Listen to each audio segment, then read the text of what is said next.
वो आवाज़ गोदी मीडिया नहीं उठाती है, वो आवाज़ आप सब लोग मिलके उठाते हैं और अपने खर्चे पर उठाते हैं, खून पसीना एक करके उठाते हैं। सबसे पहले मैं आप सबको साधुवाद देना चाहूँगा, क्योंकि पत्रकारिता और वो भी सच्ची पत्रकारिता वो आसान नहीं होती, वो बहुत बड़ी बात होती है। तो आपने जो प्रश्न पूछा, मैं आपको ये भी बताना चाहूँगा, मैं पत्रकार होने के नाते साथ में नेताजी सुभाष चंद्र बोस और अपने भगत सिंह जी का सिपाही भी हूँ। हमारी राजनीतिक पार्टी भी है all India forward block party, और ये पार्टी कांग्रेस से पुरानी है। 1937 में इस पार्टी का गठन हुआ था और इसके पहले अध्यक्ष जो थे वो नेताजी सुभाष चंद्र बोस थे, और शहीद भगत सिंह जी जो थे वो यूथ के प्रेसिडेंट हुआ करते थे। तो हम नेताजी सुभाष चंद्र बोस जी का जो भारत है हम वो बनाना चाहते हैं, जो हम चाहते हैं शहीद भगत सिंह जी का जो भारत है वो बनाना चाहते हैं। उसका कारण ये है जो आपने अभी बात कही कि नरेंद्र मोदी जब एक आम कार्यकर्ता थे, मैं तब से उनको जानता हूँ। मैंने खुद 11 अशोक रोड पर उनका इंटरव्यू किया था और उनको बाकायदा कहा था कि आप कुछ ऐसा करें जिससे कि देश के लिए कुछ हो सके। उससे पहले कांग्रेस की सरकार हुआ करती थी। आप देखिए 1947 से लेकर अब तक पहले भारत को बांटा गया, बांट के तोड़ा गया और तोड़ के राजनीति की गई, केवल राजनीति की गई, कभी भी जनता के लिए सभी काम नहीं हुए। आप देखिए ये जो आज मणिपुर में हुआ है, इससे पहले ये 1984 में दिल्ली में हो चुका है, इससे पहले ये गुजरात में खुद नरेंद्र मोदी कर चुके हैं, और ये जो मणिपुर में भी हो रहा है ये उसी की कड़ी है। भारत में एक बात नेताओं ने ये पक्की कर ली है कि हम देश की जनता को आपस में लड़ाकर, हिंदू मुसलमान सिख ईसाई को आपस में लड़ाकर उस पर राजनीति करेंगे। और यही राजनीति अभी बीरेन्द्र सिंह कर रहा है जो मणिपुर का सीएम है। उसने ये काम नरेंद्र मोदी से सीखा, उसने ये काम इंदिरा गांधी से सीखा।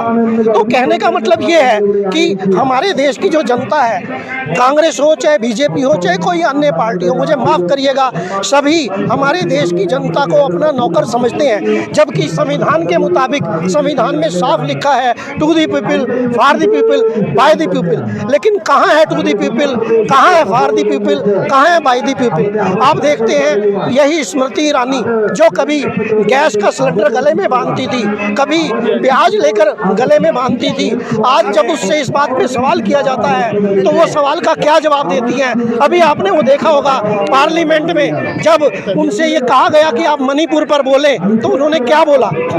उन्होंने बोला कि प्रधानमंत्री मणिपुर पर इसलिए नहीं बोलते क्योंकि आप छत्तीसगढ़ पर नहीं पहुंचते, आप राजस्थान पर नहीं बोलते। और जो उनका बोलने का तरीका था वो तरीका किसी एक सभ्य औरत जैसा नहीं था।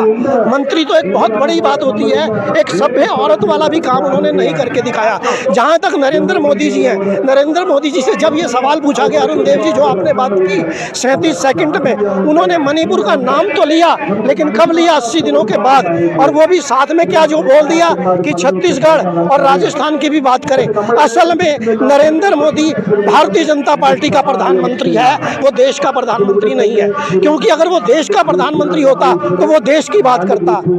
आप देखिए वो देश के संस्थानों को बेचने की बात नहीं करता, वो बेरोजगारों को रोजगार की बात करता, वो महिला की बात करता, वो बेटी बचाओ की बात करता, बेटी बचाओ का नाटक नहीं करता। और जब इंडिया नाम का एक संगठन बना दिया कुछ लोगों ने मिलके, अब वो इंडिया से ही नफरत करने लग गया है। तो ये प्रधानमंत्री असल में प्रधानमंत्री भारत की जनता का नहीं है, ये प्रधानमंत्री भारतीय जनता पार्टी का है। हमारा जनता से निवेदन है, मुझे माफ़ करिएगा, मेरा किसी नेता से कोई निवेदन नहीं है, मेरा किसी अधिकारी से भी कोई निवेदन नहीं है। मेरा निवेदन है देश की जनता से, देश के बच्चों से, देश की महिलाओं से, देश के पुरुषों से, किसी जाति से भी नहीं है, किसी सिख से, किसी हिंदू से, किसी मुसाई से, किसी मुसलमान से कोई निवेदन नहीं है। मेरा निवेदन है भारत की जनता से कि आप अपने अधिकारों के प्रति तगड़े हो जाइए, खड़े हो जाइए और अपना हर अधिकार